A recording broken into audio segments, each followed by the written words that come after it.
ওয়াইলু ইয়াউমাইযিল লিল মুকাদ্দিবিন, ওয়াইলু ইয়াউমাইযিল লিল মুকাদ্দিবিন, ওয়াইলু ইয়াউমাইযিল লিল মুকাদ্দিবিন। মিথ্যাবাদীর জন্য জাহান্নাম, মিথ্যাবাদীর জন্য ওয়াইল নামক জাহান্নাম। দলিল আছে, তবে দলিল পর্যন্ত যেতে হয় না। হাদিসের মধ্যে দলিল কালান নবী সাল্লাল্লাহু আলাইহি ওয়া আলিহি ওয়াসাল্লাম, ইয়াকুম ওয়াল কিযব ফাইন্নাল কিযবা ইয়াহদি ইলাল ফুজুর ওয়া ইন্নাল ফুজুরা ইয়াহদি ইলান নার। মিথ্যা থেকে উম্মত সাবধান।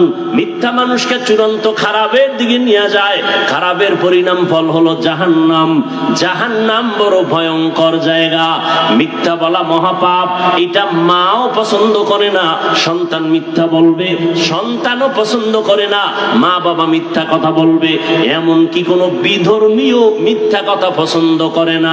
এটা বদআমল। তবে দলিল আছে, লাগবে না, কারণ এটা ফাহশা।